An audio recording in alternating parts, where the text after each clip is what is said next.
नमस्कार दोस्तों, NEET UG 2026 परीक्षा को लेकर कुछ नए नियम्स आए हैं। उसकी जानकारी आपको होनी चाहिए।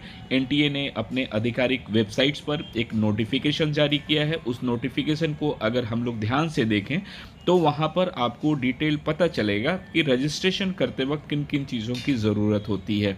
वैसे मैं आपको बताऊं, नीट यूजी 2026 में बेसिक डिफरेंसेस जो आई हैं पिछले और अभी में, तो यहाँ पर सबसे ज़्यादा इम्पॉर्टेंट है आपकी कैटेगरीज, आपके जो दस्तावेज़ हैं वो आपके लेटेस्ट होने चाहिए। Name, date of birth, father's name, 10th में के जो सर्टिफिकेट्स में हैं वही 100% आपके आधार में, और UAID जो आपकी होती है, जो अगर PWD सर्टिफिकेट्स हैं तो उसमें आपके सेम होने चाहिए। अगर name, date of birth, father's name अगर मिसमैच होता है तो ऐसे कंडीशन में आपकी फॉर्म्स को रिजेक्ट होने के चांसेस सबसे ज़्यादा बढ़ जाते हैं।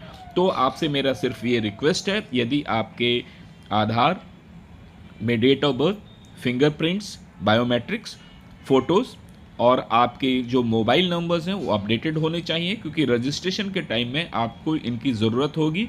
अगर ये मिसमैच होगा तो आप शायद आपके फॉर्म्स को रिजेक्ट कर दिया जाएगा। तो एनटीए ने बड़ा ही क्लियर कट बता दिया है और ये भी बताया है कि जो आपकी कैटेगरी सर्टिफिकेट्स हैं, कैटेगरी सर्टिफिकेट्स में आपको मालूम होना चाहिए कि EWS, SC, ST, OBC, NCL, ये जो सर्टिफिकेट्स हैं आपके अप टू डेट होने चाहिए, क्योंकि रजिस्ट्रेशन के टाइम में जो कैटेगरीज आप सेलेक्ट करेंगे उसी कैटेगरीज में आपको फर्दर काउंसलिंग में पार्टिसिपेट करने का मौका मिलेगा।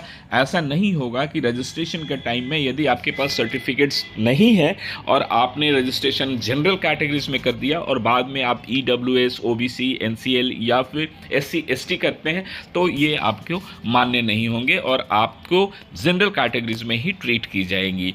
तो ये तो हो गई आपके कैटेगरी सर्टिफिकेट्स को लेके।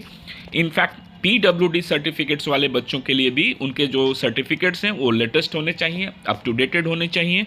तो और ऑफिशियल जो वेबसाइट्स हैं एनटीए की, वहाँ पर आपको अपने चेक करने हैं, क्योंकि एग्जामिनेशन जब आप सेंटर में जाएंगे तो बायोमेट्रिक्स तो चेक होता ही है। इस बार नीट यूजी 2026 में फेस वेरिफिकेशंस की भी अरेंजमेंट्स प्लान कर रही है।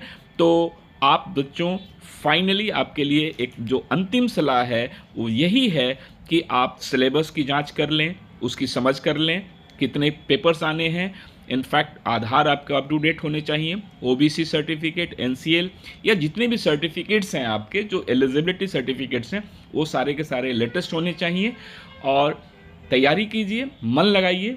Best wishes. मिलते हैं अगली वीडियो में एक लेटेस्ट इन्फॉर्मेशन के साथ। All the best.